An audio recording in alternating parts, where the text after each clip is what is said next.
Ma plus grande surprise cette année, ça a été The Gorge avec Mechanical Fiction, sorti en juillet sur Pelagic Records. Je les ai découverts par Pelagic Records. Je connaissais pas le band qui roule depuis quand même 2011. Ils viennent du Missouri aux États-Unis. C'est un mélange de tech, prog, pas vraiment death metal, mais vraiment heavy comme band avec vraiment beaucoup de riffs. Vraiment extraordinaire, là. Mind blown à chaque fois, à chaque tune. Les vocales sont screamées, ce qui est bien ressenti quand même. Puis il y a un très bon album pour The Gorge cette année. Ce qui m'a le plus surpris cette année, c'est l'album Mutants de Mutoid Man. Que je connaissais le groupe de nom, puis à chaque fois que j'avais essayé ça, j'avais jamais vraiment accroché, mais cet album-là, ça l'a débloqué tout ce que j'avais contre eux. Surtout, c'est un album qui est mainly du clean vocal, on s'entend sur l'album, il y a des screams pareils, mais c'est plus clean vocal driven, puis c'est pas quelque chose que j'écoutais beaucoup dans le métal. Là, cette année, je recommence un peu plus à aimer ça. Groupe qui va dans tellement de styles différents. Ça passe par le heavy metal, le stoner, un peu de sludge.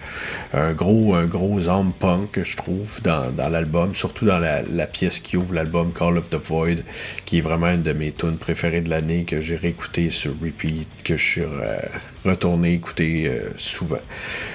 Power group en plus, power trio de super group, en fait un power trio super group avec des membres de All Big Must Die, All Men Gloom puis Eye on Fire, fait que vraiment un très bon album. Un autre choix difficile à faire parce que cette année ça a été exceptionnel sur le côté sortie québécoise, autant des EP que des albums, vraiment beaucoup que j'ai adoré cette année, qui auraient très bien pu faire le top, mais j'ai décidé d'aller avec Ignominy, Imminent Collapse, sorti sur Transcending Obscurity. Vraiment fier de vous pour ça les gars, vous le méritez vraiment. C'était un album exceptionnel.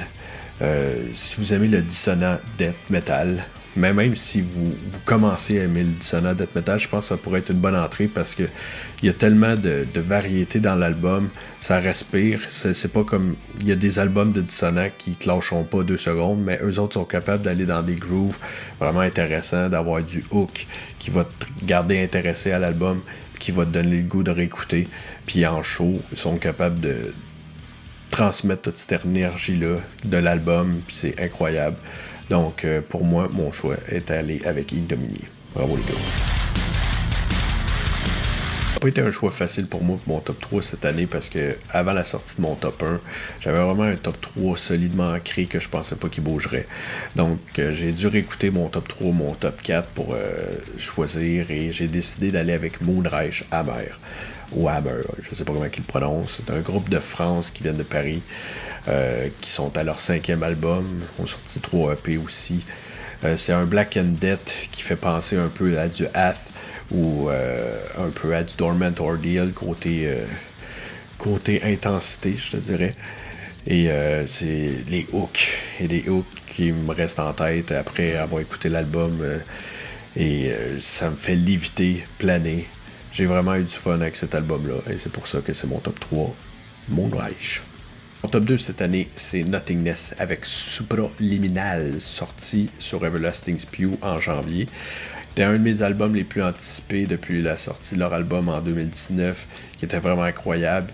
Si on était capable de pousser encore plus la formule, d'inclure encore plus de styles, de sous-genres dans leur musique, passant par un peu plus de dissonant encore, qui en avait dans leur précédent, plus de moments doom, des moments vraiment épiques. J'ai vraiment, justement, particulièrement aimé Temple of Broken Swords, qui est une de mes pièces préférées de l'année. J'ai pas arrêté d'aller la réécouter.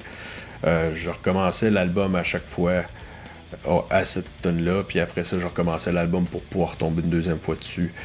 Ce qu'il y a à dire sur cet album-là, le ton de Git est tellement incroyable, il est vraiment heavy, sans être trop gras, sans être trop crunchy, mais capable d'aller chercher des atmosphères vraiment différentes au courant de l'album. Les vocals sont vraiment nice, sont vraiment poignants. Puis pour moi, ça a été un de mes albums préférés. Si vous m'avez suivi un peu sur les réseaux sociaux cette année, ça sera une surprise pour personne que mon album de l'année est Horrendous avec Ontological Mysterium. Il faut que je le lise ou je le relise à chaque fois. Un album qui était vraiment exceptionnel pour moi. Beaucoup de monde le trouve un peu spacey, un peu trop champ gauche. Pour moi, ça a été vraiment un home run sur tous les plans. Autant le clean vocal, que je suis pas le plus grand fan en général, est vraiment venu me chercher dans les pièces qu'il y en avait.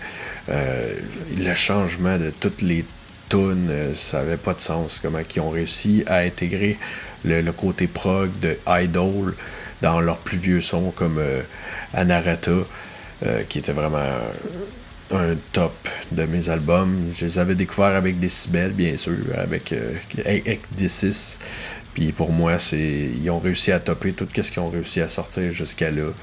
Et j'ai vraiment hâte de les revoir live parce que c'est un des groupes que la musique elle se répète exactement pareillement en live. Leur son est débile live. Fait que c'est un des groupes que j'ai le plus hâte de voir après la sortie de cet album-là parce que je peux pas choisir autre chose que Horrendous pour cette année.